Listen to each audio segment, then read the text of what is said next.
G'day crew, welcome back. I'm Todd, Toxic Garage Customs, and you're in Toxic Garage Customs Workshop. Thanks for joining me. I hope everyone's well.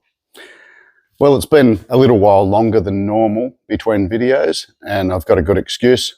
I broke my thumb. How'd I do that? Tried to keep up with my 22-year-old son Sam when we were dirt bike riding. That didn't work out too well for me. Anyway, went over the handlebars, broke my thumb, bruised myself up a bit, but I lived to ride another day. What do? Give up? Not a chance. Never going to happen. So, what have I been up to otherwise? Well, I decided that Doris the Datsun needed some love. And if you're new to the channel, Doris the Datsun is a 1968 Datsun 1000 wagon.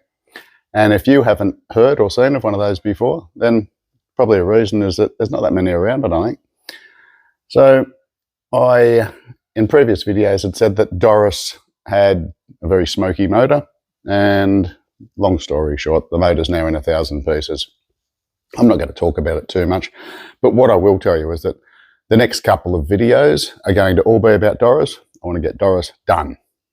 So I want to get her finished. So I've got some work underneath to do. I've got to paint the engine bay, bit of brake work, but at the moment concentrating on the engine. But what you'll see by the end of this video is that the engine isn't finished because I need to wait for parts. And that's just the way it rolls when you're working on cars. I also want to take this moment to thank everyone for coming and viewing, subscribing, liking, commenting, and all that sort of stuff. If you haven't yet subscribed, it'd be really great if you could. I love seeing new subscribers. I actually every day keep an eye on how many subscribers I've got. And yeah, it's thrilling to see the numbers grow. It's great. And another thing, I've been out and about to a few shows lately, which I always am, and I've actually had people walk up to me and say, "Hey, I watch you on YouTube." And I've got to say, it's kind of weird because I've never had fame and notoriety before. I'm not going to say I'm famous, but for someone to walk up to me and say, "I've seen you on YouTube, love your content," it's great.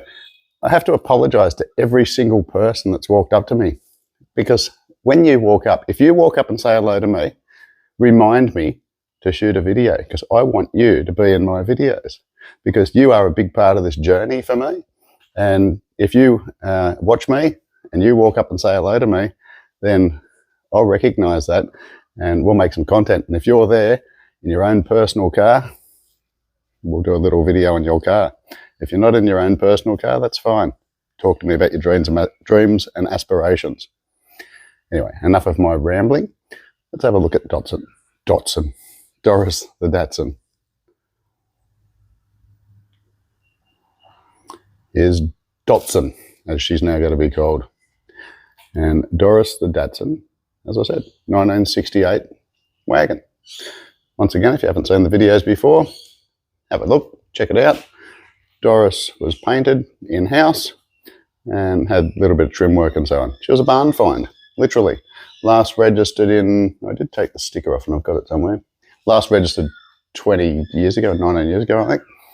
So I've got the motor out, and what you're going to see in this video is me removing that and pulling it apart and seeing what we need to do.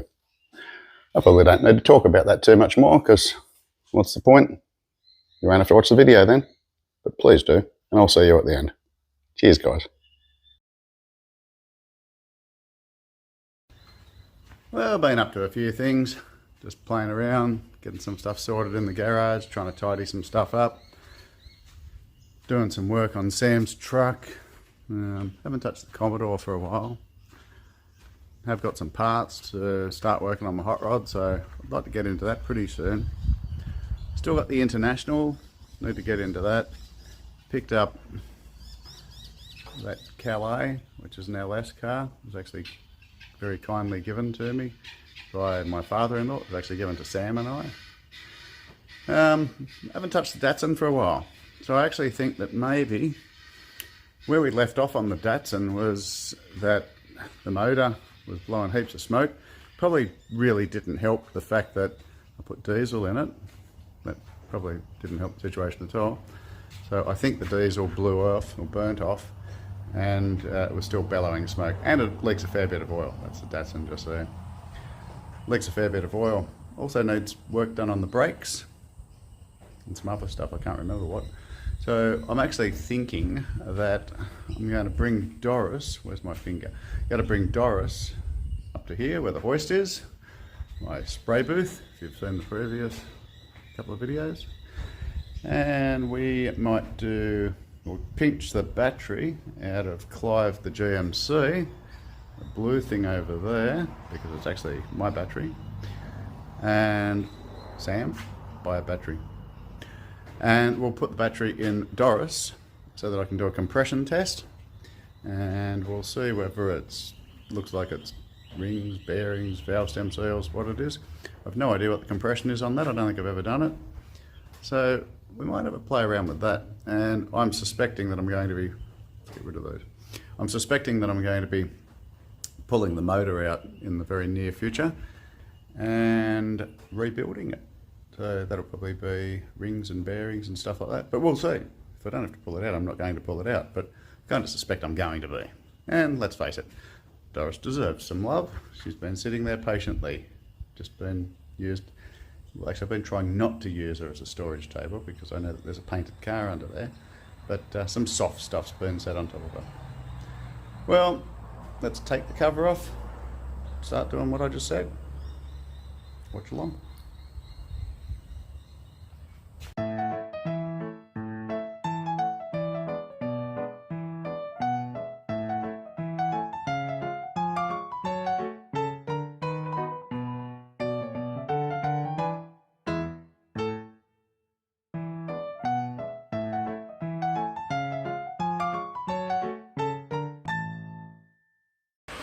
Well, I've reclaimed my battery, blown a bit of the dust off Doris, and there she is in all her beauty. If you're not familiar with Doris, barn fine, shed fine, garage fine, been there for a long time. 1968, Datsun 1000. It's actually a series of videos on what I've done to her, so I won't go over that now, so I'll let you have a look at that. What we have is, I've just put some fuel down the carby, and I'm just about to start it. Now, I've intentionally left my fan on in the background because if she starts up and blows all the smoke that I think she will, it's got to be some pretty good special effects. Let's see.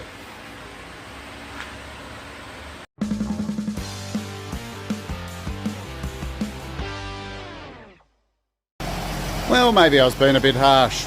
Last time I drove it, there was blue smoke bellowing out everywhere. Could mean one of two things. Maybe all the oil leaked out onto the ground, or maybe it didn't like burning diesel. I don't know. What do you reckon? Anyway, so clearly there's smoke coming out the back here. Yep, she's blowing a nice little stream of something. So we'll give her a compression test, as I said, and all that sort of gear. But she's a good little car. I don't mind her. Needs to have some more low in the suspension, and I've got some wheels for her. Now, a couple of people are very keen. I've actually had a couple of people say, "Oh, keen to see how Doris is going." So you're actually the inspiration for why I'm doing this. So thanks for that. Still need to, as I said, do the brakes, check out the engine. There's a little bit of trim stuff I've got to finish on the inside. Little stuff like wiper blades and so on. Whatever happens, I've got to do work on this motor because she leaks oil like a sieve. Like, I've just started her and there's already a few drops under there, but I like her. She's a good little car. Probably just got to put her on historic rego in the first place. It's not really my intention to keep her. It was more, actually bought her so I could build her and I could show you guys the process. Really was actually it. I was a bit bored after I sold my last house and moved all my cars here, so I bought her to work on, and here she is. Not many of these around. There's one or two around. There's one that gets around on social media that's got I think it's got a rotary in it or something, which this would be perfect with a little 10 or 12A rotary or something along that line. So I'm not doing that.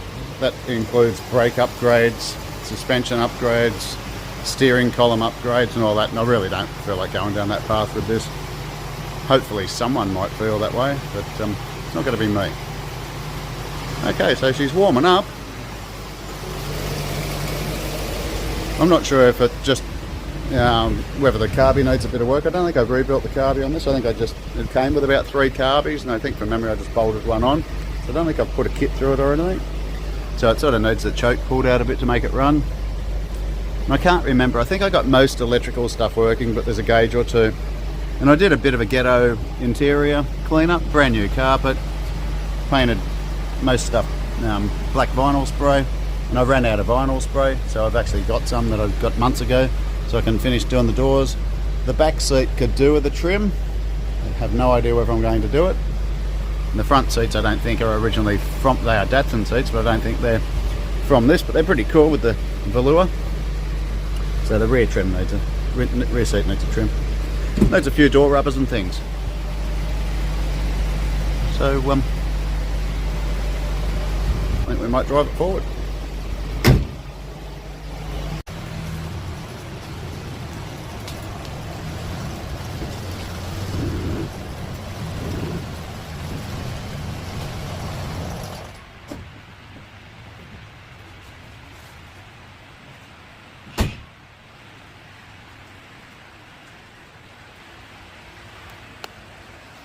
Nice little line of oil there. It's nice and clean, so I think I put it in there. But I would say, I think it might be the front timing case seal or something. Look at that, got a spot in the garage that's accumulated a bit of dust. Yeah, she's leaking. As I mentioned, I'm going to do a compression test on this, and what that does, it tests how much compression there is in each cylinder of the engine. So this is a 4-cylinder engine, so there'll be 4 individual tests done. One on each cylinder, 1, 2, 3 and 4. Now I'm going to be using a compression tester. You can get screw-in type, that you take the spark plug out and screw it in, or you can get ones that you hold in. I like the screw-in ones so I can screw it in and walk away from it. What I'm looking for is how many PSI, or pounds per square inch, of compression there is in the cylinder. Now this also tells me kilograms per cubic centimetre. I work in pounds per square inch. I'm old-fashioned. So what I'm hoping to see is something in excess of 100 PSI and no more than 5% variance ideally. So let's say I get 100 PSI in one, ideally about 95 to 105 in the next. That's not very high compression, mind you.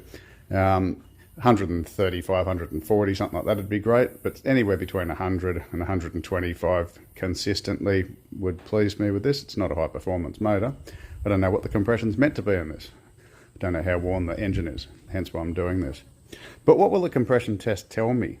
Well, it'll tell me whether there's some worn components in there. It could tell me whether it's got a blown head gasket, because if it has, then compression could be leaking past the head gasket into the cooling system or elsewhere. So I don't think this has got a blown head gasket. I've seen no symptoms of that. It could tell me whether it's got burnt valve or a stuck valve or a burnt valve seat or carboned up valves and seats. Some are relatively easily repaired, some take disassembly and reassembly and new parts. It could also tell me whether the engine rings are worn, so the compression rings and the oil rings. So by doing these tests, it's a bit hard to pinpoint exactly which one of those things it is from the test, but there's other things you can look for. So if I thought it had a blown head gasket, then I could look for a milkiness in the radiator, or bubbles coming out of the radiator, or steam coming out the exhaust. It depends where the head gasket's blown. I don't think it's got that. Mind you, there is a little bit of steam that comes out the exhaust, but it's not really a concern to me at the moment. And if you pull the dipstick out and it's milky, that's generally a pretty good sign as well. No signs of those at the moment. It is blowing smoke. So I would anticipate that either the rings are worn or the valve symptoms, as I said. And how you can check that, if the compression's low and you squirt a couple of shots of oil down the bore and then wind it over, then that's typically a sign that it's the rings that are worn, because the oil that you've just squirted down there helped to seal up the bore just a little bit to just raise the compression a bit on the next test. So if need be, we will do that. In fact, we might even do it just to see. So what I need to do is couple of things, not necessarily in this order, but I need to do these things. I need to make it so that the thing still winds over, but it won't start. So I'm going to take the coil lead off, and all I'm going to do is take the coil lead out of the coil, just here, and put that over there. Now, no spark can go to the distributor, no spark can go from the distributor to the spark plugs, it can't start. I'm also going to jam the throttle wide open. So I'll either put something to hold the throttle pedal down to the floor, or I'll take the air cleaner off and just get the actual cable mechanism there and pull it back into full position. It's just what you do for a compression test. It's just one of the things you need to do. Then I'm going to wind the car, then I'm going to take each one of the spark plugs out. Then I'm going to wind my compression tester into cylinder 1. And then I'm going to wind it over for 6 to 8 times. Normally what happens is the gauge goes up and then it stops. And that generally takes about 6 or 8 wind overs. And what that is, that will tell you what the compression is in that bore. Then I will jot on this piece of card just here, cylinder 1, cylinder 2, cylinder 3, cylinder 4. And if I do a second run of tests by squirting oil down, then I'll write the compressions over there. So I'll write what the compression is for each. And what I'm hoping for is no more than 5% variation between them. And I'm hoping for something in excess of 100 PSI. So let's get onto that. I'm also just going to number each spark plug lead before I pull it off. So one I already had numbered from previously. Number 2, just got to put a bit of tape around it with a 2 written on it. Pull that off. Number 3 and number 4. Now it's not hard to work out what the firing order is. Now, if you don't know, you can just Google it usually. Now that's not hard, or do a search I should say, for it. If you just watch the rotor button, so take the distributor cap off from here, wind it over and watch which direction the rotor button goes, then you know. So it starts off at 1, so it might be 1, 3, 4, 2 or whatever it is, and then you just put the leads back on in the same order. I'm just saving myself 30 seconds by not having to search for that. I'm just numbering them before I take them off, and then all I have to do is put them back on later in the same order, and I don't have to worry about trying to work out what the firing order is, because at the end of the day I don't really care, for the sake of the exercise, what the firing order is. Now I mentioned before about taking the coil lead off so the engine doesn't start. Obviously it's not going to start when I've got the spark plugs disconnected, but just take the just take the coil lead out, and it's just going to prevent any mishaps happening there. Okay, so I'm going to pop the spark plugs out. I'll take them all out and then I'll start with number 1.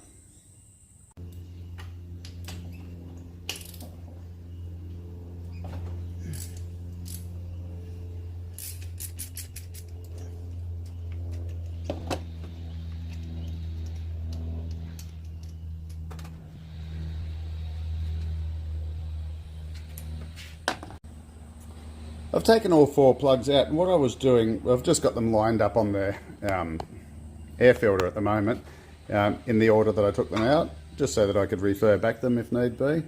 What I was showing you is that they're all quite sooted up, so it's running rich. It's either running rich on fuel, or it's got oil getting in there that's sort of fouling the plugs up. They're not all completely chunked up, but I have a sneaking suspicion I replaced these plugs when I first got this car. So they may not be that old. It could be the diesel that I put through there as well, so that probably wouldn't have helped the situation. I've got the plugs out. A couple of things I failed to mention in the first place.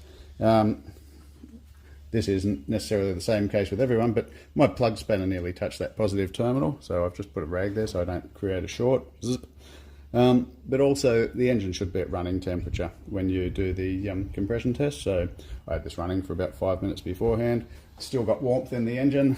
That gives everything the chance to expand up to the temperatures, its running temperatures and so on, because no engine performs its best when it's cold, so we give it the best chance we can. I'm going to take the air cleaner off and I'll jam the throttle open from there, because I think that's the easiest way for me to go about it, and then we'll get this compression test underway. Got my compression tester screwed into cylinder number 1. I've got the throttle jammed, so what I did was I just got the mechanism, rotated it and put some vice grips on there to hold it in place.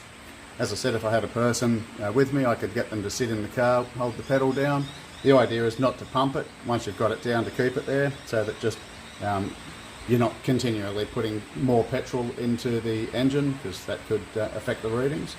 So down the bottom of the screen here, that's my gauge. It's upside down at the moment, but when I start winding this over, you're going to see that move, and I'm hoping that it comes around to about here somewhere.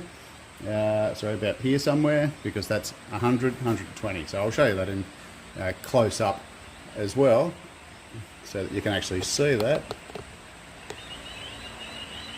As I said, the gauge is upside down at the moment, but we're hoping to get it to about here. Make sure it's in neutral.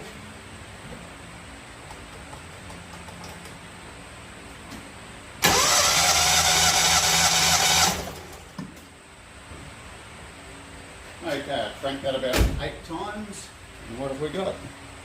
Well, I'm happy with that. I'll move you over here.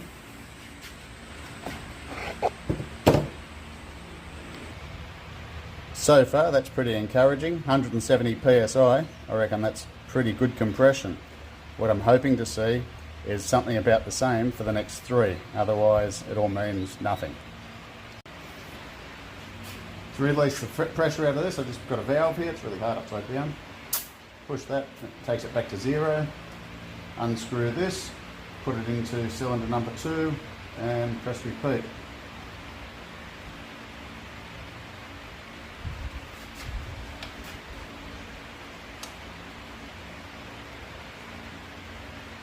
Obviously trying to make sure that no dirt and rubbish falls down into the cylinder head, and also trying to make sure that I don't cross thread this, because that actually doesn't feel very comfortable at the moment. Let's check out number 2. So 175 was our first one. Hopefully we'll get something close.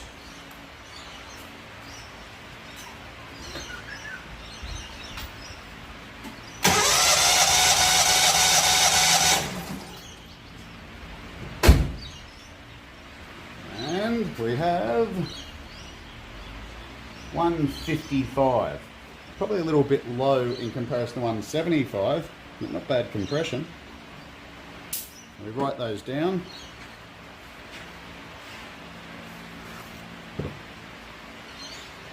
So our first one was 175. Second one was 155. We'll keep going. Let's try number 3.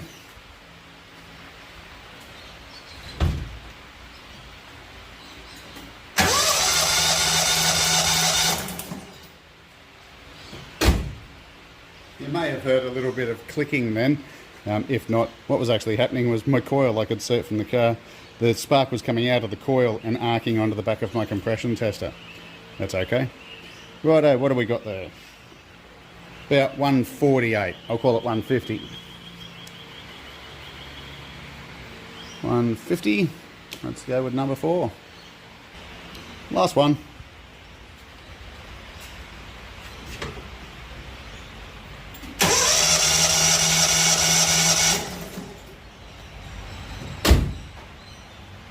What do we got? 155 psi. So the first one, 170, that was high, and all the others were pretty close. So the first one, I don't know why that's so high. I might actually do that one again. But this is what we got so far. 175, 155, 150, was about 148, and 155. You've got to do number 1 again and just see if it stays the same. Can't see why it would have read high in the first place, but let's just see. Just because I can.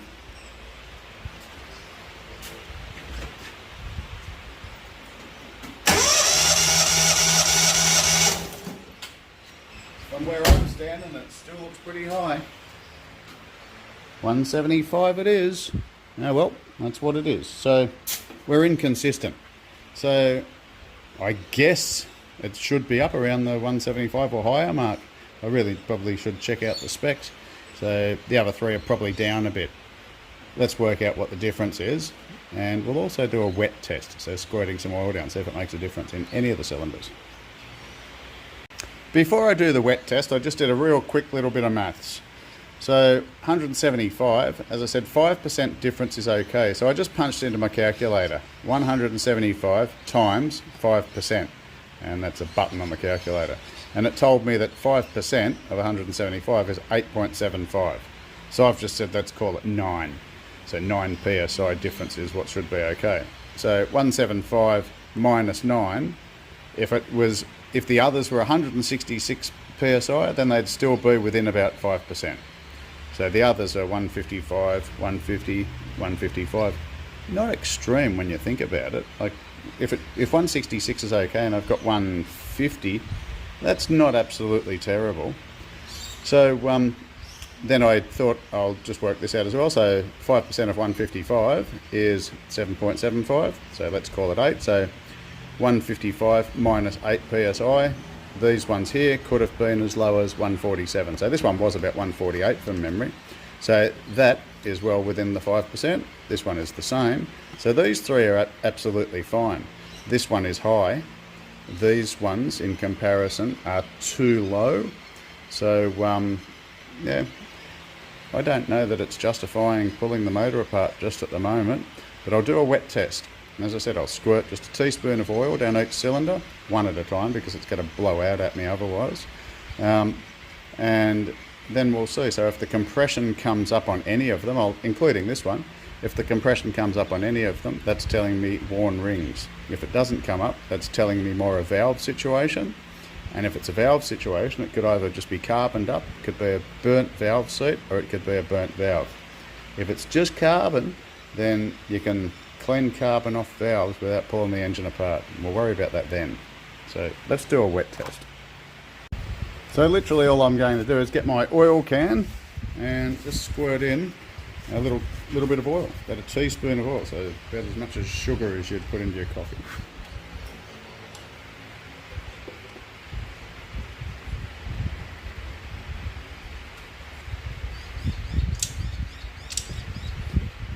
The first couple of pumps did nothing. The second two is what I'm going to count. So 2 pumps of oil in there. Now, as I said, what will happen is if the rings are a bit worn, then the compression will go up a bit. If it's the valves, then it won't make any difference. Now, just to be clear, if the valves are burnt or carboned up, then it means that there's the chance for the compression to slip past them. So if it's just carbon, then the valves might not be closing properly, and if they're not closing properly, then the compression can slip past them. And if it is that, then if we can clean the carbon off the valves, then it means that they can close properly. So we're back on 0. I will crank this over. Previously we were 175, which was just there. Okay, so you keep an eye on it.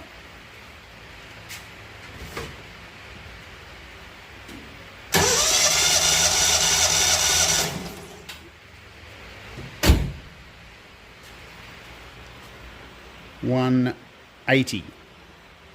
Very, very little difference. 180. So I don't consider we've got a ring problem there. I'll go through and do this. I won't put you through the pain of watching me do this every time, but I'll tell you the results at the end. Now I've already done cylinder 2 and it actually jumped up to 180. It tells me rings. So I wasn't going to show you these ones, but I will. Let's see. We're on 0 at the moment. This is cylinder number 3. Let's see if this goes up to 180. If it does, we're going to be doing rings in this thing.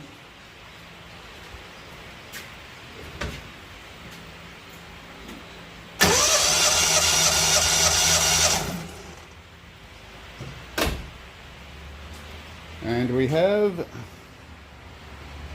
165. So we had a jump of 10 psi. No, we had a jump of 15 psi on that one.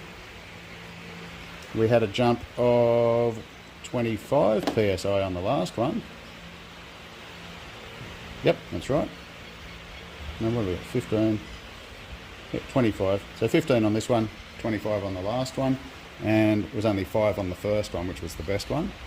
So I'm going to do the fourth one, and I'll tell you what the results are. And on our fourth cylinder, we've got, what, about 176, 177 psi.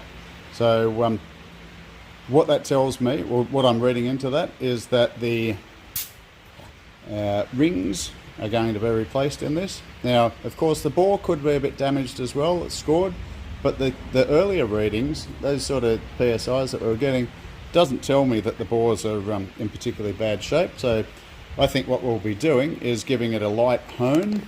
We will be putting new rings in it, and obviously all new gaskets at the same time. I'll go through and I'll check everything else as well. So what we're going to be doing next, pretty sure there's nothing else I should do. What we're going to be doing next is we're going to be pulling this motor out and starting that process.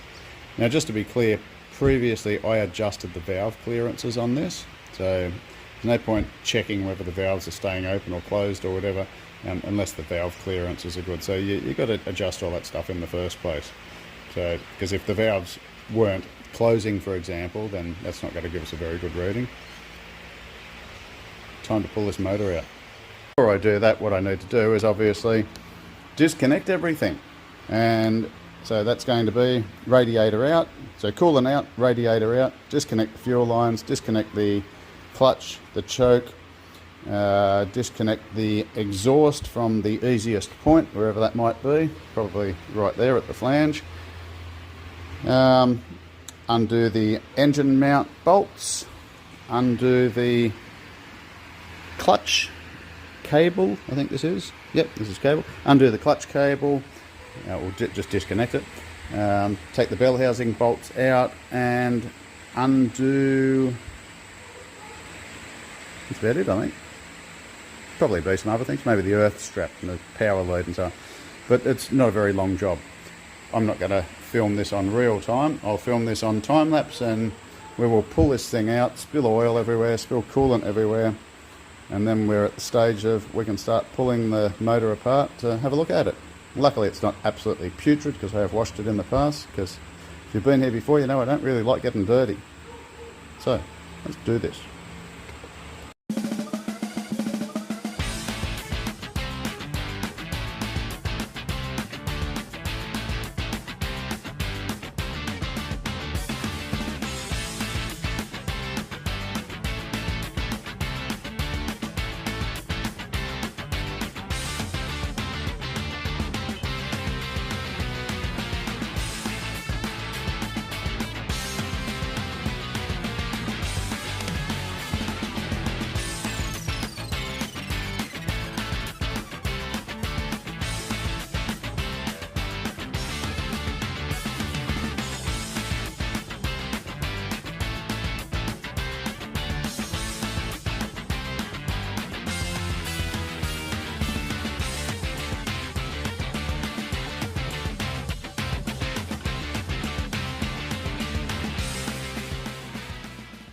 Where are we up to?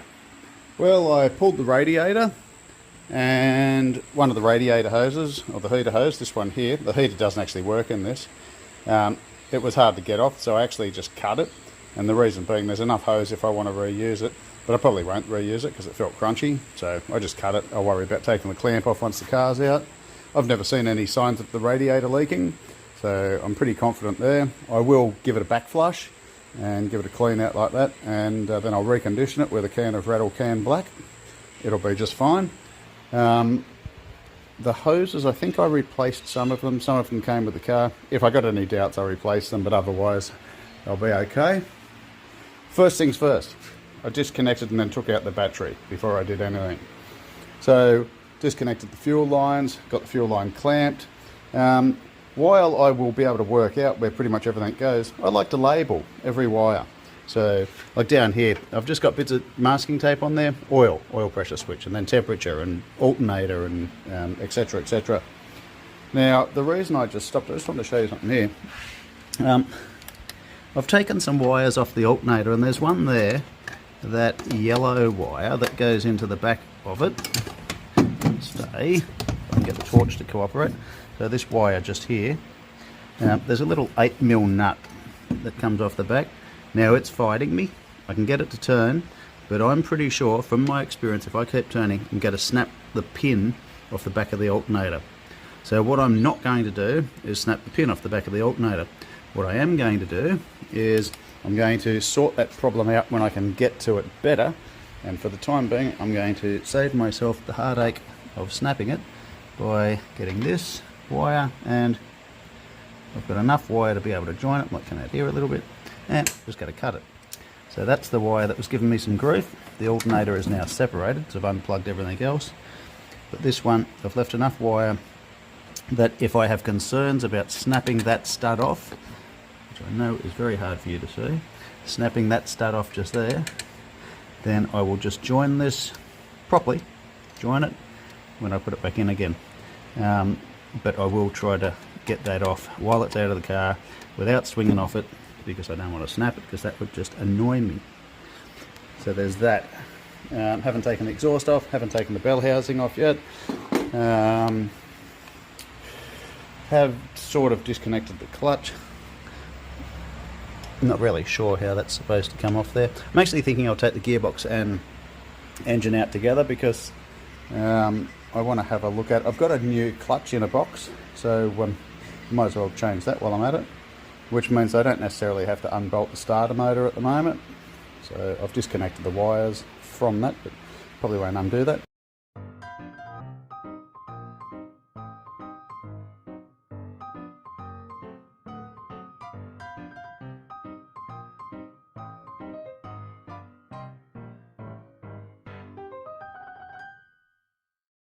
Well, I reckon I'm ready to lift this thing up. I'll have a look at the gear stick before I do inside. But other than that, to start disassembling the bottom. Now, I know that there's a couple of people that watch my channel, and specifically watch the Datsun videos, because they're working on these Datsuns and they want to learn a couple of things. So one thing that I just learned, there's not really too much different to any other car.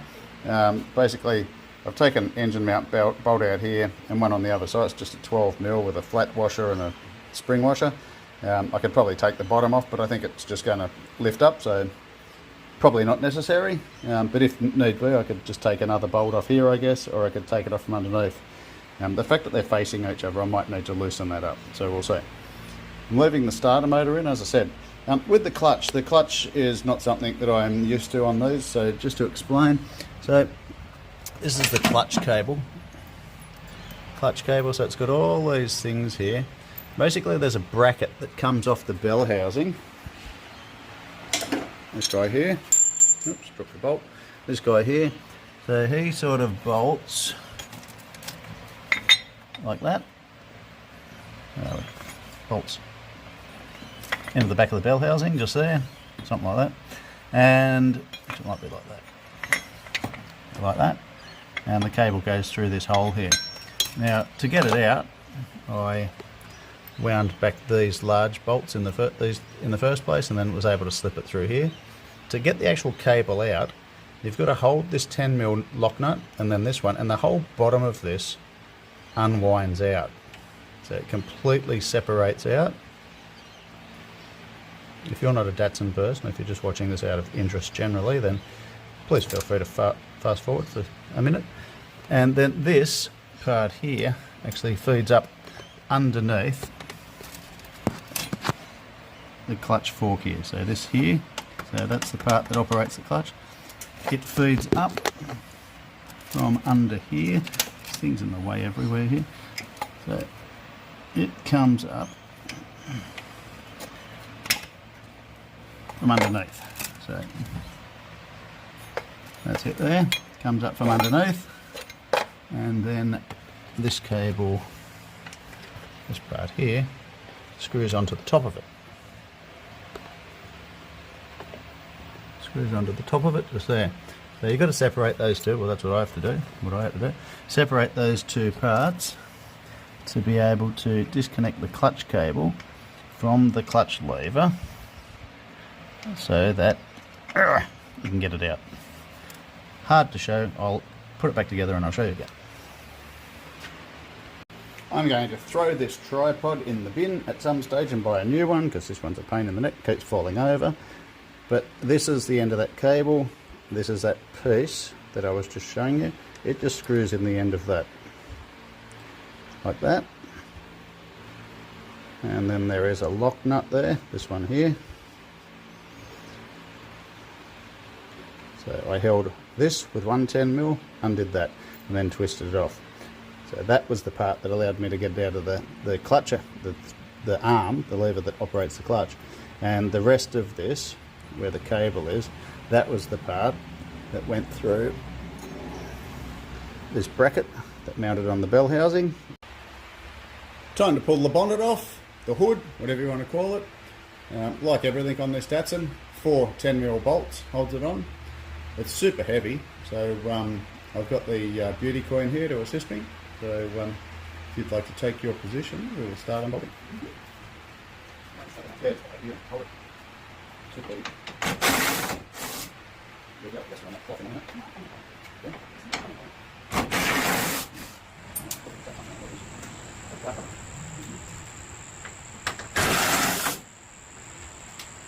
I'm going to show you something really comical in a little while. We're going to store this next to the bonnet off Sam's GMC. You'll see why it's so funny. Not the best light, but to give you an idea, the blue one is off Sam's GMC. The yellow one's off the Datsun. They're both sitting on the ground. I reckon that Datsun bonnet, if I turned it sideways, wouldn't even be half as big as the GMC bonnet. Just goes to show how small one car is and how enormous the other one is. This is what we're looking at. So we have obviously the gearbox. We'll take the speedo cable out. Gonna have to take the tail shaft out and take bolts out for the transmission cross member. I've still got a bolt that I need to take off the exhaust flange up here, and I think that's it. So as I said, I am leaving it all assembled. You can see the oil pouring out of here. And just while I'm here, you see I've got overspray all over this stuff. I didn't care about that at the time. Everything under here is going to be cleaned up. Anything that needs replacing will be replaced, like bushes and all that sort of stuff. The brakes lock on, so I've got to sort that out. I think I've already bought the parts for that a while back. And obviously oil leaks and the sump's got overspray on it. Doesn't matter. None of that matters. It'll all be cleaned up. I'm also going to go through and paint all underneath here. I'll just do it in chassis black. But under here is exceptional. There is zero rust. I've only ever crawled under this on a lay board, and that wasn't even here. It was a previous property. Funny little handbrake setup. The diff is tiny. So yeah, I'll just go through and give it all a good clean up under here. And fix the brakes and see if there's anything else that I need to do while I'm under here, and we will go from there. Probably a spare wheel would be good. And I've mentioned before, I've actually got wheels for this. I haven't put them on. I've got some mag wheels. I haven't put them on yet because I don't want them to get dirty. I don't want them to get overspray and all that sort of stuff, so I'll leave them until the last minute. But how basic is this car? The floor pan is almost flat, but there is no rust. Or am I telling a lie? No, there is no rust whatsoever in this. There was only a little bit in the car generally. Pretty good car. Let's undo these things, lower it back down, and lift the engine out. My battery's nearly flat, so I'll make this quick. I'm just about to drain the gearbox oil, and I'll drain the engine oil as well. When I take the tail shaft out, our gearbox oil will go everywhere, so just a matter of undoing a bolt just here. So there's not much light on the subject at the moment. Next day, just continuing to pull this out. So I think my battery went flat, but I drained the gearbox oil out, which it had very little in there. They would have been lucky to be half a litre. That might explain why it was noisy. So hopefully, I can't see any major leaks. I'm not sure why it was so low, but it was. Drain the engine oil, so that's not too bad. and took the exhaust off. Don't think I'd finished doing that. Decided to unbolt the engine mounts from the bottom as well as the top because it just seemed to make more sense. So that'll come out both ways. And I've taken the little cross member off the back of the gearbox. So it goes across from here to here and picks up some points just there. And now I'm just taking the gear shift off. So with the gear shift, I am going on the logic that I need to take the stick out. So there's a pin that comes through from side to side across there, and it's had just a little C-clip on it. So I just popped the C-clip off, and now I'm just going to push the pin across, and I'm hoping that the gear stick will stay with the car. It'll flop down obviously, and stay there. There's probably some bushings either side of it, so I've got to keep an eye on that. And my trick is, if something falls, look down straight away. No point looking up. So I will pull that out and I'll let you know how it goes. Well, that was easy enough. Just needed to finish removing that pin, and then the shifter just sort of, with a good solid tug up, pulls out. So obviously this nylon bushing, if you want to call it that, which I need to make sure I don't lose, it must just go down into a round shape within the box there. And really, when you're shifting gear, it's just moving it backwards and forwards or sideways. So yeah, I'm just going to leave that hanging there. No need to take that out. Just got to make sure that I don't lose this. Does it come off? Yes, it'll come off, but not easily, so I'll leave it there. And I'm going to put that little pin back in here so I don't lose it. And it should be good to go. Now, probably not the best practice just leaving this hanging here like this, but because I'm taking the transmission and the engine out together, it's just sort of sitting on the cross member here. And other than that, I think that, yeah, the rocket cover's just sitting on, hitting on the firewall there.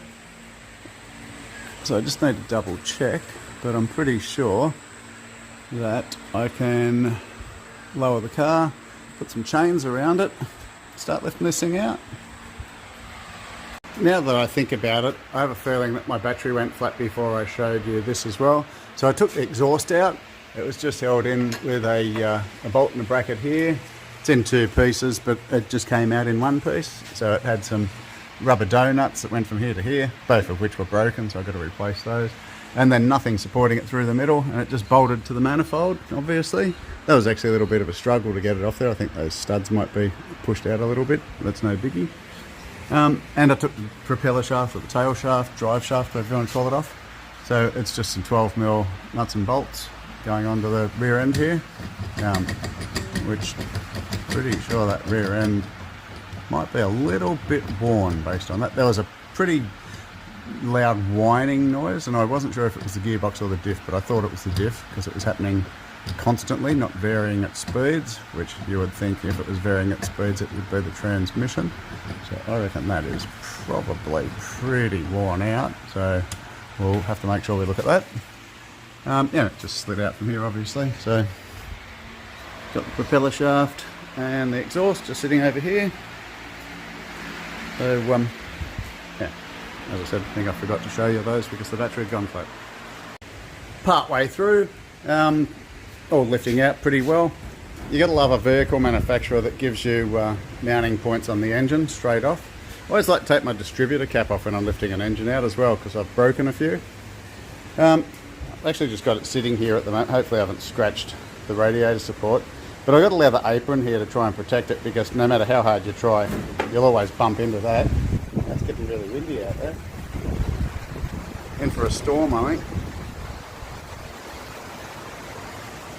But all good car videos have got a beer carton in them. And normally in the American, the Canadian ones, they use Bud Light or Blue Ribbon, something or other, whatever it is. This is a Japanese car, so I've got to use an Asahi box. Why? Because I'm going to lift this apron and put it under there just to give it a little bit more protection.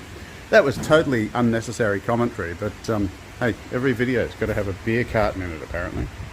And there she is in all her glory. So not particularly big.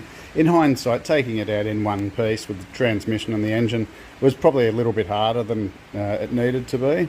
It wasn't hard, it wasn't difficult at all, but just I'm used to working on the ground without a hoist, without a like a car hoist. So this was a little bit different for me. I think in hindsight, it would have been easier just to take the transmission off from the engine, lift the engine out separately, lift the transmission out. For two reasons. I could stand underneath the car and take the transmission out. And secondly, I reckon I could hold the transmission up with 3 fingers. I'm used to having to rumble with turbo 400s or C4 Ford automatics underneath cars and Wrestler V8 and so on. Putting those two in place in one hit is definitely easier than separately, but when you're working on the ground especially. So I'll probably put this thing back in 2 pieces when the time comes. I did bend the radiator support just a little bit when I had it sitting there on the fan. Just minor, very minor stuff, but I don't like damaging cars obviously at all. So it's also not that easy when you're doing it by yourself. But enough of the excuses. I don't have an engine stand to hold this because my other 2 engine stands have got motors on them. I am considering the fact that this is going to be a little while in the build, depending on how long it takes to get the parts and how often I work on it. So I think I might try and pick up one of those real cheap engine stands. I normally go straight past those on Facebook Marketplace and so on because they don't hold V8s that I normally have. But this thing is not even half the size of the V8, so I reckon a little one. If I have to buy a new one, I might even bite the bullet and do that. But it's out. And there it is. And as I also said earlier, it would almost seem lazy not to go through and paint this engine bay now. There's only like 20 different things I need to undo and take off, hang out of the way. Give it a bit of a sand up, a bit of a clean and a sand up, and chuck some yellow paint on it. So I reckon that'll be happening.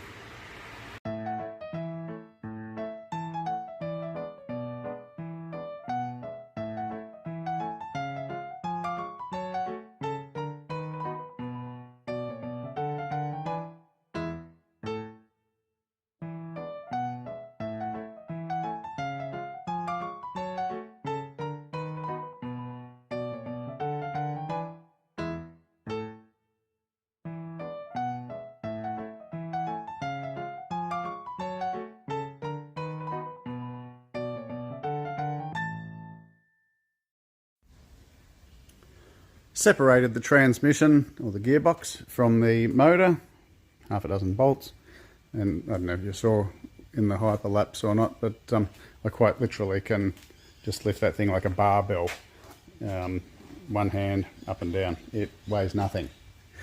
That's not because I'm super strong, just because it's super light. So what I'm going to do now is walk around this and video what it looks like. Not because I want to remember what it looked like in its dirty state, so I can remember where things go. Now I suggest to you that if you're pulling anything apart, take photos. I take videos because I put them on YouTube and I can look back on them. But initially I used to just take photos, and then I started taking videos, and then when I was taking videos I realised that maybe I could share them with other people. So I can go back to this as many times as I want and literally just have a look and see how that spring's attached, where this is, because it all looks good now, but when I pull it apart I might not remember exactly where everything goes. And there's not a lot to this, to be completely honest, but it's the little things that trip you up sometimes. Even simple things like, where was the lifting hook bracket? Makes it easier.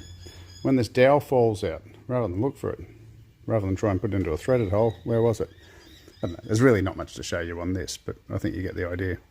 Even where the vacuum hose for the vacuum advance goes, on the side of the carby there. Not hard to work out because it's the only place it can go, but once again I think you get the point. I'm going to start pulling this apart. So I'm going to pull all the ancillary items, all the bolt-on parts off, because remember I'm doing a full rebuild. So I'm going to take the distributor off, I'll take the fuel pump off, take the engine mounts off. Left and right engine mounts, for example, these look the same, but you can generally speaking, you bolt them on, you put them on the wrong side, you put it in the engine bay and realise they're on the wrong side, and then you've got to struggle with it. I'll take the water pump pulley off, take the alternator, thermostat housing, inlet and intake and exhaust valve, all that sort of good gear. Oh, that looks like a heat fully like an automatic choke. I wonder if it works. I'll take the pressure plate, clutch plate, and flywheel off. So all that sort of stuff. Everything that doesn't need to be there. Because what I want to do, ultimately, is take the head off so I can start looking down the bore. We interrupt this program for a public health announcement. When you're cleaning out your pumpkin patch, avoid paper wasps. Because, like my wife just did, you might get stung about 6 or 7 times in all parts of your body.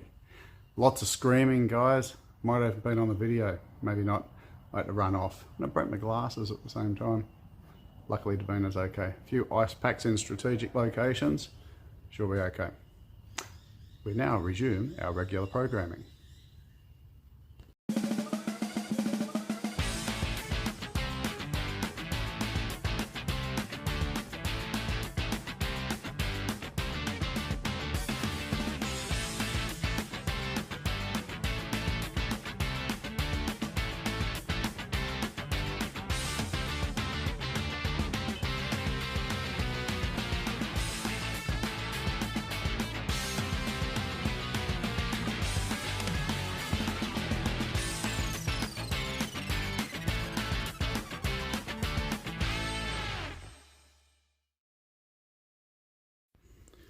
Okay, so I've unbolted a lot of the bolt-on stuff. So intake and exhaust manifold, they sort of came off together. And what I do, shown it before, I like to bag and tag things. So the hardware, or the nuts and bolts and stuff for that are in there, and so on. Water pump, tiny little thing it is. Doesn't actually look too bad. I'll check the bearings and stuff out. I think it's probably okay. I'd say this thing's had a cooling system problem at some time, not so much because of all the corrosion, which is not surprising sitting around for all that period of time that it has, which is nearly 2 decades, but it's got no thermostat in it, so that's generally a sign that it had an overheating issue. There's a lot of junk in there, so whatever I do will either make it better or make it leak, but it should make it better. So that's where the water pump goes. Took the alternator off, and what I like to do is put the nuts and bolts back where they came from. They'll come off at some point because I've got to clean it all and paint it and all that sort of stuff, and I like to run a tap or a die through all the threads to clean them up so that it all goes together neatly without cross-threading or anything like that. At this point I'm just going to leave the engine mount brackets on there because it might just be a way for me to support it as I'm working with it. I haven't taken the oil pump off, haven't taken the timing case off. I'm going to have to support this somehow while I undo the crank bolt. So yeah, it may want to tip over or something when I'm doing that, so I might have to wedge some things under it. This was something I've never seen before. 2-piece fan. How about that? Got to take the pressure plate and the that thing. Flywheel, that's the word I'm trying to say, it keeps eluding me. Pressure plate and flywheel off. But what I'm going to do next is take the head off. Before I take the head off, I'm going to take the rocker gear off. So 1, 2, 3, 4, 5 bolts through the middle here. They will also, or I imagine, could be, maybe not. They might be holding the head down. Don't think they are. So I probably don't have to take the rocker gear off first. So I'm not going to. I'm going to take these 10 head bolts off. I will take them off in a sequence, which is good process. Basically, I'll start from the outside and work my way in just to loosen them off. It's really a matter of when you're tightening them down that's an issue, but I don't think it can hurt to take them off in a sequence. So just sort of corner, corner, corner, corner, work my way in, doing the same thing. Normally I would take the rocker gear off, as I said, but I think I'll just leave it on there because I don't think those bolts are head bolts. And then the push rods will come out, and then once the push rods come out and the head's off, then we're going to have a look down in the bores and see what they're like. I don't think they're going to be terrible. The pressure tests, what were they? 175, 150, 148, 155, I think. They weren't terrible, so there could just be very minor carbon build-up on the rings, could be worn, whatever, but we'll see. We'll check that out very, very shortly.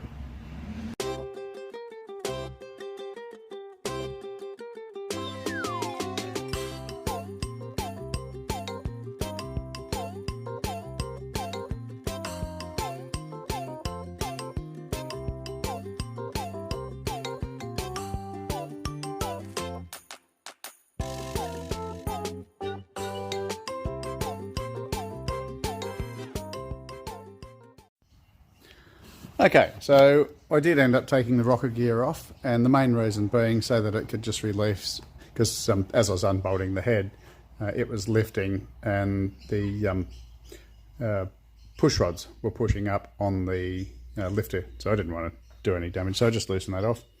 I've taken all the rods out, just given a really quick visual check, and they seem okay. And not that it matters, but I've just put them in 1, 2, 3, 4, 5, 6, 7, 8 from front to back, so in the same order as the pistons that I'd written down here. That's where the compressions, 1, 2, 3, 4. They should all just be the same, but I'd prefer to do that so I can have a look at them and see if there's anything that I need to be aware of through investigation rather than not knowing.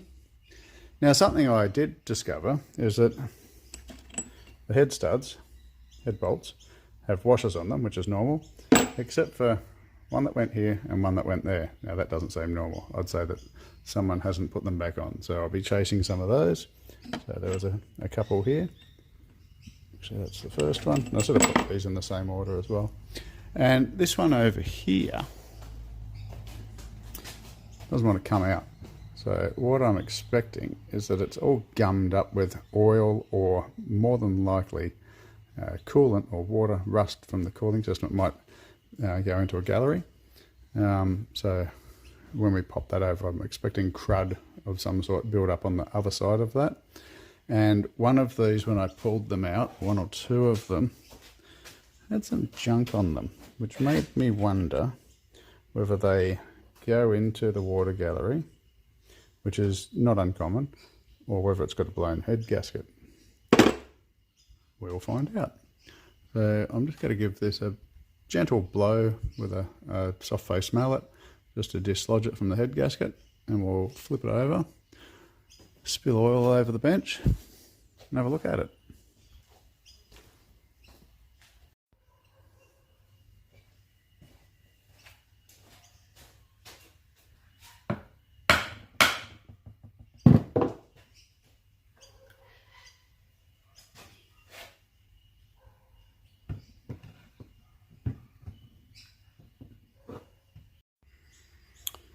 Okay, got it off there. So what are we looking at? Obviously it's a new head gasket at some point in time. Mono torque, I think that says. So in other words, torque it once, never do it again. That's that bolt that didn't want to come through. I'll tap that through. I can't see any obvious signs of a blown head gasket. And what you're looking for is tracking between 2 points, or from the head gasket across to a water gallery. Now, can't see it from this side, it might be on the other side. So this is lifted up off the block, so the head gasket is still connected to the head, obviously. What we can see is a lot of carbon build up. So this is number 1. A lot of carbon build up on the bottom of this valve. It's about 1 millimetre thick. Same over here. This one's interesting. It's got this grey powderiness underneath, or a damp oiliness. Less so on these ones. So that's interesting.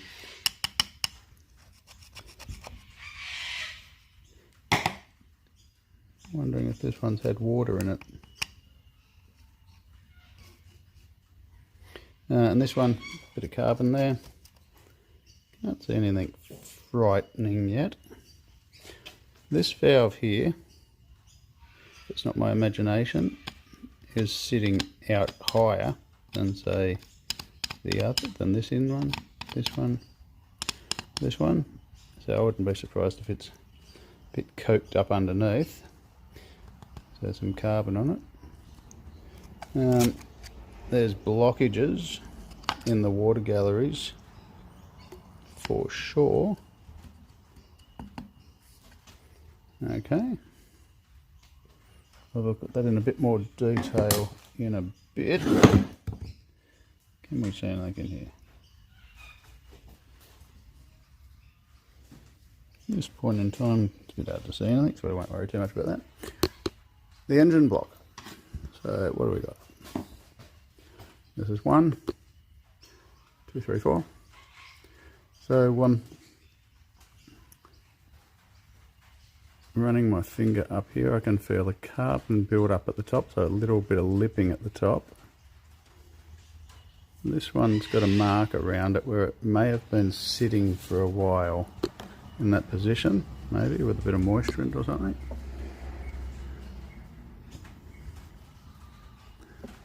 Rotate the engine. Bring those two up. Bring those two down. A little bit of lipping, carbon lipping at the top. And the same there, but what I can't see is any particular thrusty sort of marks on the bores where it's been building backwards and forwards. They're pretty glazed. There's not much cross hatching left in them. Nothing's scaring me. Well, that's good. Okay, well, what I'm going to do, I'll take the head over to my parts washer and I'll give that a clean up so I can look at it a little more closely, take off a couple of extra things, and then we might start investigating this a bit more. I've just spent the last couple of hours giving things a good clean up. So I've got this cleaned up. I've still got my degreaser from the parts cleaner on it, but given it a clean up, I'll pop all the valves and everything out, check out those, decarbon them, all that sort of stuff as I mentioned, but it's ready to go. I like to give everything a clean before I do anything. Starter motor, gave the alternator a clean, just pulled the clutch off. So the clutch, I've got a replacement for it and it's got a little bit of life left in it. It's not terrible, but it has got some shutter marks in it. It's got some glazing on the pressure plate, which gets replaced when the clutch does. And then there's a bit of shuttering and a little bit of grooving here also on the flywheel. Just about to take the flywheel off, so I need to bend these tabs up and then I'll rat-a-tat-tat those off. And that should be okay. But I also cleaned all this stuff up so it's nice and clean. Gave it a really good thorough cleaning. I've got the gearbox sitting in there at the moment, just giving it a clean, so why not? And I've given the gaskets, these gaskets are clean. I don't intend on using them, so I don't think I'm tight, but just in case I have trouble getting one, then they're there for a backup, but also so that if I need to take one in to compare what I'm after, then I've got an example of it. So I'll hopefully rattle gun this off, and the same with the flywheel, and then I'll might take this off, a couple other things, and then I'll flip it over, take the sump off, and we can start looking at the big ends and the mains.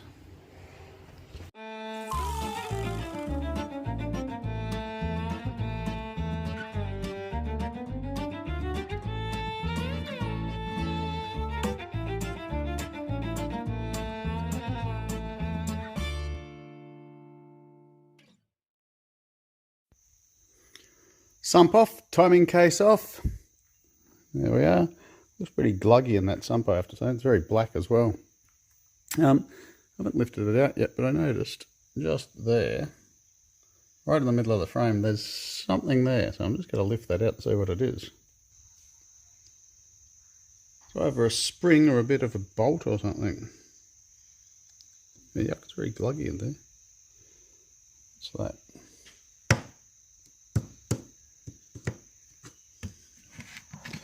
Not really sure what it is. I think it's a spring. Oh, that's off.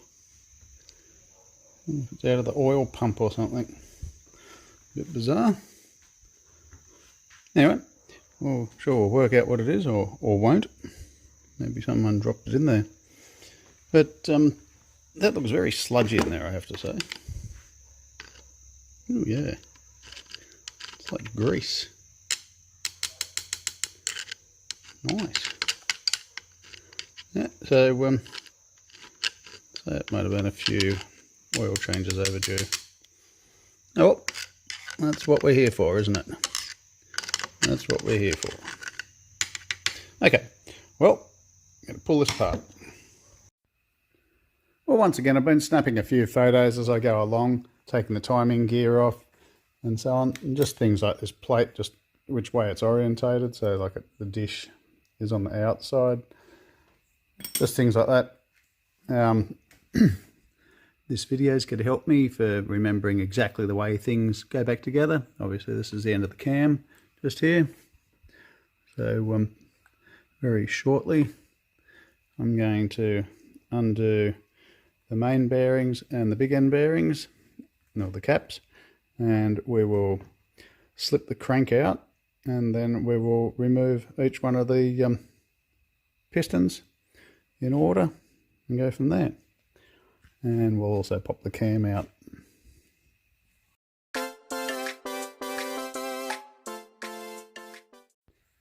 I'm sure once I get a manual and use it to check tolerances and so on, I'll find all this stuff out anyway. But what I notice here on the main caps, there's an arrow here pointing towards the front of the engine where the timing gear is. One on this one also. There doesn't appear to be one on the back one here, but I guess it's probably pretty obvious because it's got the rear main seal groove here. So it's probably not necessary to mark that out like that.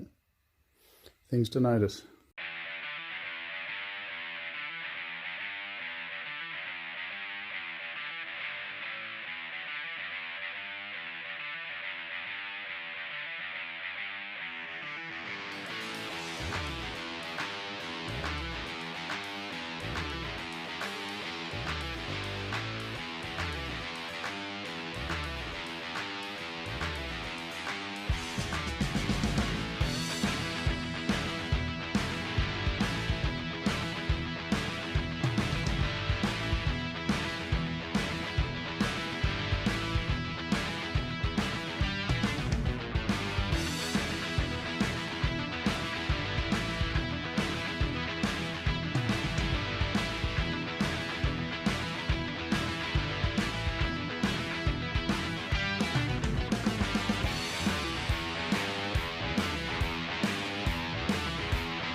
Well, this is where we're at. Got the whole thing disassembled. Got the caps back on the end of the rods, matched pairs, orientated the way that they came off. And at this point I got the pistons in the right order, 1, 2, 3, 4, and then everything across here. So we got the lifters, they're solid lifters, and the cam, and obviously all the sludge and gunk. The only thing that I've really left here is, on the block that is bolts and so on, where they come from. I'll try and leave them there as long as I can so I don't have to look for where they go later. For no particular reason, just the timing chain guide, the cam retainer, and I've left the big end bearings in place also, just where they're meant to be. Now as I've been, and the cam bearings. As I've been looking, I can't see anything really obvious with anything so far. I'll give it all a clean up, but the bearings don't look horrible. Like I'll check them out. I'll get some plasti gauge, but I wouldn't be surprised if I end up using them, reusing them. But what I have noticed is this sludge in the motor, like it's yuck. It's just syrup. It's pretty disgusting. So I am kind of suspecting that I will be giving this a hone, a clean, all new gaskets. I'll definitely put rings in it, and we'll see about the bearings. I'm not convinced that I need bearings or anything else, but we will check that out. But I pretty much need to leave this here for today, and it's going to be a couple of days before I get back to it. So I think what I'll do, I'm just going to wash up a little bit, neaten it up. Got to try and remember where they came from. I have got a bunch of parts in here, obviously. Oh, the rear main was dripping oil on this. Actually, the timing case there was dripping oil really. As soon as I started it, you may remember, it was coming out. So it's no surprise they're all really hard. So obviously that'll all be changed anyway. Oil pump. Didn't seem to have any issues with oil pressure or anything like that, so I've got no real concerns about any of the bolt-on stuff. I'm just going to need to just check everything. Give everything a really good clean and a good lube up once it goes back together. But I need to check out the pistons. That's what I need to do. Normally if you've got oversized pistons, as in the engine's been bored, it will say on the top of the piston, where's it, the clean one? So I'll have to sort of remove some of this to see, but it might say +10 or +20 as in thou or something like that. So if it does, then that'll tell me straight off that I need oversized rings for my pistons, but I'll check all that after I've checked the bores and everything anyway. They're all going well. They're standard pistons, standard bore, and it's just a ring and bearing and gasket set rebuild. Righto. I thought I'd quickly show you this. This is the big end cap and end of the rod for cylinder number 1, piston number 1. You can see it's been stamped with a 1, and I won't bother showing you the rest of them, but so has 2, so has 3, 4, and so on. Said I won't show you all of them, but where are we? You can see a 3 there, upside down. That's generally an indication that the motor's been rebuilt before. So someone's taken due diligence, and as they've pulled it apart, they've stamped both parts, the matching parts, and left it all together the same way I'm trying to do it. I was looking for those numbers before, but couldn't see them until I washed it up.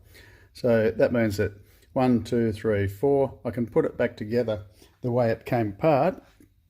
And as I said before, it also means that my bearings are still mated and all that sort of thing. So if I don't feel that anything needs new bearings, then I can put them back in the same place, same journals, and all will be good. So something to keep an eye out for. And if you're pulling a motor apart for the first time, then maybe mark the components and keep them in order. It's a very useful thing to do. Righto, well, it's actually been probably a week since I last looked at this. I went motorbike riding a few days ago and I broke my thumb. So, not to mention I bruised myself up a little bit.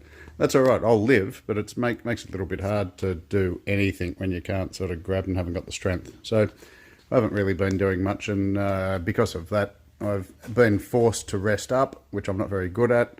And when you rest up a lot, I don't know, sometimes your motivation goes down a little bit. So I gave myself a kick up the backside and said, get out there, stop feeling sorry for yourself and do something. Okay, so here I am. So I've cleaned all this up since the last time I was out here. Now, just to make it quick, all the water galleries in the head look like they're junked up. So I'm going to need to work out a way of giving that a really good clean up. I've actually also run a straight edge across the head here, and I've noticed that there is about, 0.4 of a millimetre of deflection just here, so the head's slightly warped. It says in any specs that I've seen that on this particular engine, 1 millimetre in the head is okay, and up to 2 millimetres in the block deflection is okay. I'm not necessarily going to run with that, but I think you can also see just through here and through here where it's a bit darker, so whether that's got something to do with it, I'm not sure. As I said, there's a lot of junk in here. I've sat the head gasket, the old head gasket, over this, and it can only go one way.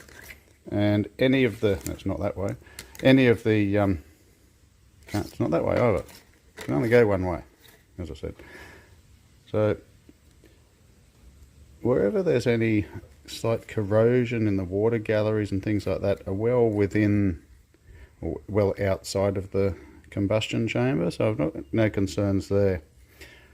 What I have noticed is that the valves are very carboned up, so I'm going to take those out, and I've got a bunch of different valve removing tools, none of which seem to want to cooperate with me at the moment, so I'll have to maybe borrow one of someone, and I'll give those a clean up in the first place. But I'm pretty sure that they're probably not sealing entirely, but other than that I can't really say. Everything in this, as far as water galleries and all that sort of stuff, is, as I said, a bit crusty and blocked up. The bores, however, don't look too bad.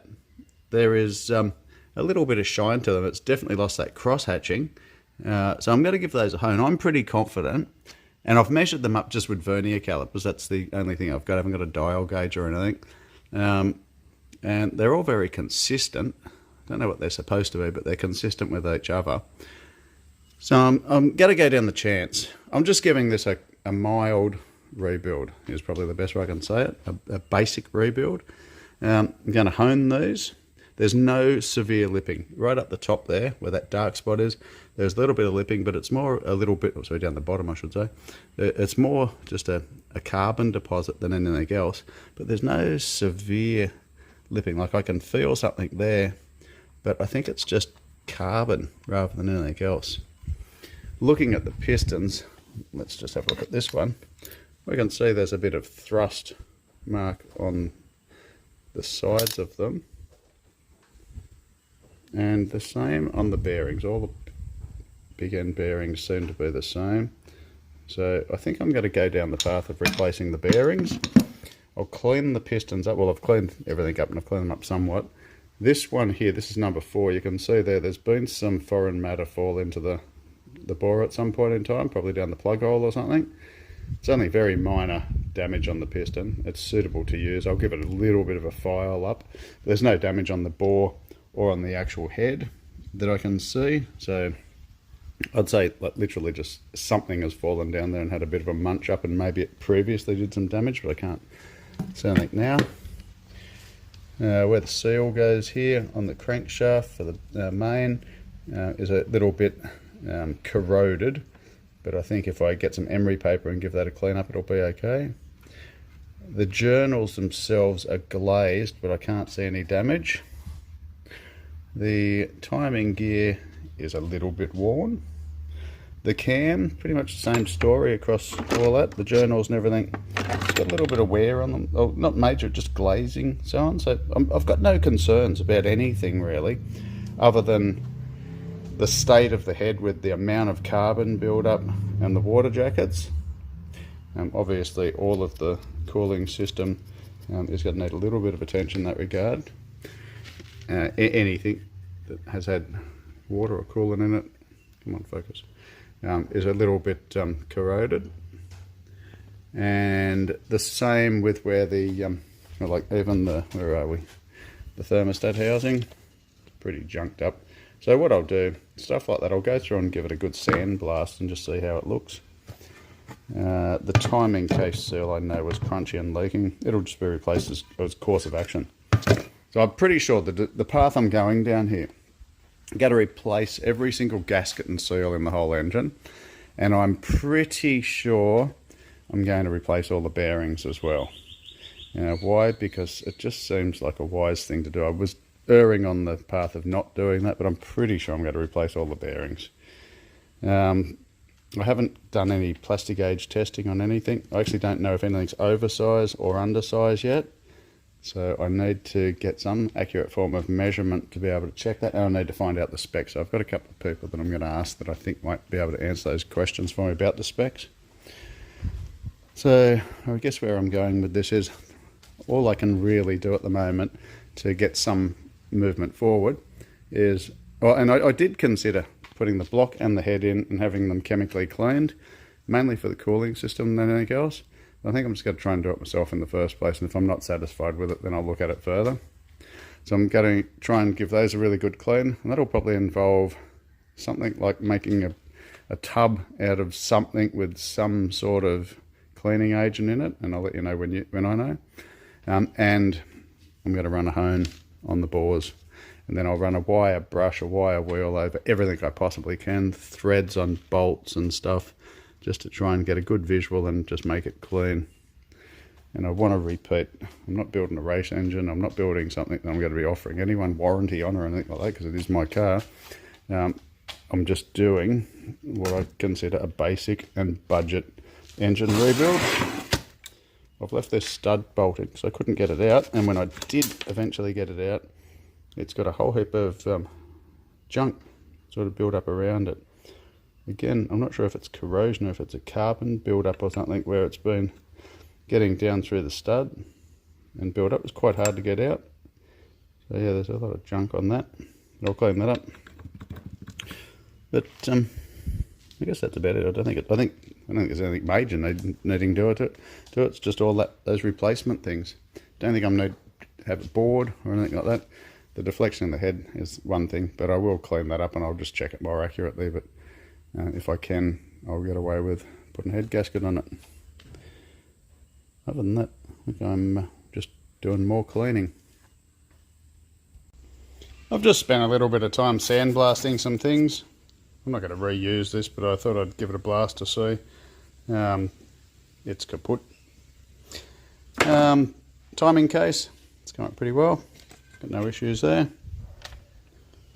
So it'll be good to go. And the head. So head came up a lot better. And if you're worried about getting sand all through the valve gear and everything, you're right, there will be, but that's okay. It's all got to be pulled apart. I just wanted to give it a good blast so I can see what I'm working with. So I'll pull the valves out, check all those out, put new valve stem seals in. Hopefully I don't have to do anything with valve guides. So I really don't want to get that fancy, but I'm happy with the way that's come up generally. But one thing I did find was this. That valve there in number 3 looks to me like it's all shattered. Got all cracks through it, so that's interesting. So when we pop that out, we'll have a close look, but I'm pretty sure that's what I'm looking at there. The others don't look too bad. I didn't go to town on it. Well, actually, I spent a long time on it, but didn't want to kill my compressor. But the water galleries, I was able to give those a really good clean out. Been blowing compressed air backwards and forwards and backwards and forwards, so pretty happy with that side of things. I doubt if I'll chemically clean it or anything like that, but at least I can now have a closer look at it. And one of the things that I can look more closely at is this, the surface. Now, when I do this, it doesn't appear that there is anywhere near as much warpage there as what I thought. There is a tiny little bit, like it is minuscule, and the same through there. So maybe the warpage that was showing up before was actually due to some build up on it. I can feel it's a little bit lower through the center. It's not as bad as I thought, so I'm pretty happy with that. I'll probably put some sandpaper down onto a sheet of glass or something like that, or even this steel plate if it's flat, and just work this backwards and forwards. It'll show highs and lows just like body work, but if I am careful I should be able to just get it a little closer than what it is at the moment. So far so good. They all look better clean, that's for sure. So I think I might give this a hone. As mentioned earlier, the bores are in pretty good condition, but you can probably see they're very shiny. And while you might think that's good, that's not really what you're after. This one here, a little more dull. So this is cylinder number 1. Yep, cylinder number 1. It had the best compression from memory. Cylinder 2, cylinder 3 and cylinder 4. So they've all got little blemishes on them, but they're not terrible. There's nothing major. But what I do need to do is go through and hone them to try and get a cross hatch pattern in them to keep the lubricant there, and I did mention that earlier. So what I'm going to do, well, I've already gone through and I've just given them a good clean out to get any grit and so on out of them. I'm going to use this honing tool just here attached to my drill on a slow speed. I'm going to lubricate the bore. I'll just use WD-40 I think, and then just go in and out and in and out several times until I can see that I've taken the glaze off, so that shininess, and left a cross hatch pattern there. And yeah, that's pretty much it.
Okay, this is where we're at. So I've run the hone through all 4 bores. Actually started using the hone that's on the bench here, and it has fine stones on it. And then I got this one. I'm lucky enough to have a couple of them. This one's got a medium stone. I just felt this one wasn't quite giving it enough, so I used that. And when I say not quite giving it enough, if you have a look in here, you'll see there's some scoring, if that's the right term, on the bore, on a couple of them. And there was a little bit of lipping around the top as well, at the top of the piston travel. So the piston comes up to this point here. Now I can feel that. It's probably as thick as 2 sheets of paper, I guess. Now this I can't feel. Can't feel that at all, or any of those black marks, so I can't feel them. They're obviously there, but I can't feel them. So I'm going to call it good. So it looks a lot more than what it actually is. Like, I literally cannot feel that. So this little lipping here I can, but it's going to be good enough. Now, a hone is not a bore, so I'm not very boring, and I'm not making it a bigger size or anything like that. All I'm doing is taking the glaze off, and at the same time, I guess it'll take off a microscopic amount of metal, but that can be made up by the rings.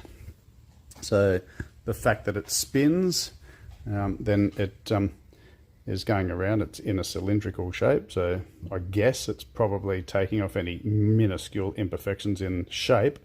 But when your pistons go up and down, then typically speaking, because of the way they go up and they're on the crank, it's got to wear more at the front or the back of the bore, because it comes up and does this sort of rocking motion. Not always, but that is sort of what you're looking at. So I'm happy with that. Obviously I've done nothing else to the rest of the block yet, but I'll go through, I'll give everything a clean up, I'll clean the water jets out, the water galleries out, give everything a clean. I've still got all the bearings and everything in there, so they got all WD-40 and stone paste all through them. Not worried about that. You don't need to be worried about that. I'm going to clean everything up really, really well before it goes back together. I'm just trying to get some of this stuff done. So this here, I guess if you're an engine builder, you're probably going, nah, that's got to have something. It's got to be bored and, you know, bigger pistons or whatever. And you may be right. I'm not an engine builder. I'm satisfied this will be absolutely just fine.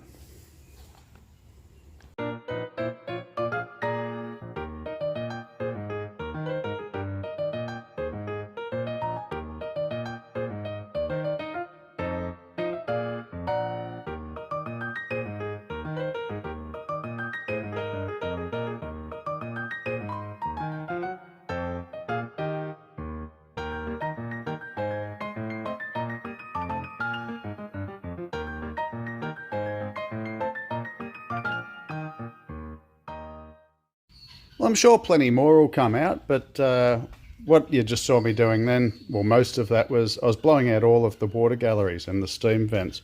So all these little holes here, these go up into the head gasket to allow water to come through into the head and steam release. And also these ones here, through here, and these ones here, and obviously on the front here where the water pump goes on, and in this area here. So a lot of crap, for lack of a better term, came out. It's all over the place. So that's great. It's got to feel better out than in. There'll probably be plenty more, and I'll probably end up taking the Welsh plugs out. We'll see. Would be the wise thing to do, so I probably won't do it. And yeah, so just giving that a good clean. And then I also just went through and degreased where the head studs are. I'll have to do this again later, but I'm taking the opportunity now. I'm just about to run a tap through there, just chase those threads, clean, no crap in there, so that when we go to put the head studs in, the head bolts in to tension the head down later on, which is now covered in dust, then they'll torque down correctly and truly.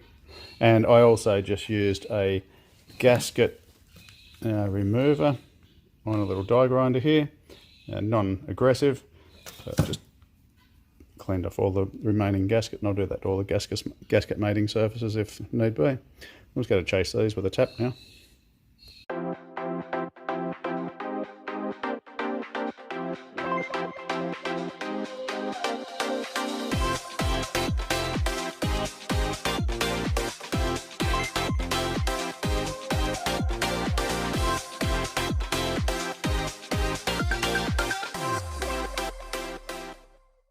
I'll go through and chase up all threads in everything, in the timing case and water pump and so on, whether it be a stud or whether it be a thread. I'll go through and clean all of those up for the, I don't know, hour it might take. Took 10 minutes to do those head studs, head bolt holes. For the hour that it takes, it'll just make everything that much better later. There's nothing better than going to put a bolt in and just being able to put it in without having to worry about whether it's going to cross thread or anything like that. And I blew the water galleries out again, which you just saw. So stuff keeps coming out. While it keeps coming out, I'll keep blowing it. Anyway, I'll keep moving along, cleaning some stuff up. A couple of days later, I've got all this stuff sitting here. I did go through and I put oil in the bores from the head after giving it a good hone, as you saw. Everything needs a really good clean before any type of assembly, and anyone that's ever built anything knows that you shouldn't leave things sitting around in your workshop collecting dust, and I agree 100%. But this is just in preparation, so I'm not really worried about the dust. Everything will get a really good wash down before I do anything. But the stage that I'm at the moment, I don't think I can do too much more until I find out some specifications for what the bearing sizes should be, whether the journals have been cut, whether they're undersized, whether I need oversized bearings, undersized, however you term it. Same with the pistons, the rings and all that sort of stuff. So I've actually got a friend who was a Datsun race engine specialist. So he's actually looking for some specifications for me for what this thing should be, and he's got to get that through. And he's also going to be a source for me, it would appear, to get all the parts that I need. So that's good. But at this point in time, I think I could keep going and cleaning some stuff. But what I'm going to do is I'm just going to put this on hold for however long that takes to get that info and the parts and so on, once I've worked out what I need. So I'm going to put this in a nice safe spot somewhere, which I need to work out where that is. Cover it over. I'll coat anything that I don't want rusting, journals, cylinders, all that sort of stuff, with a smear of just normal engine oil out of my oil can. I'll wipe it over with a rag, and then we'll put that to the side, and then we're going to start on something else on the Datsun. So you don't need to see me pack all this up. It's not going to be very interesting, but that's what I'm doing. I did also mention that I broke my thumb, and I mentioned that before. So as I said, a couple of days later, I've now got my 80s retro leather glove on there to protect my thumb splint. I've got to tell you, everything that I'm doing is really, really hard with a broken thumb, as you may imagine. And I had to cut the fingers out of this for one reason and one reason only, so I can operate my camera. Okay, we'll put this gear to bed for a little while. It's all sorted, organised, given a bit of a clean off. What isn't here is under that bench there. Pretty heavy.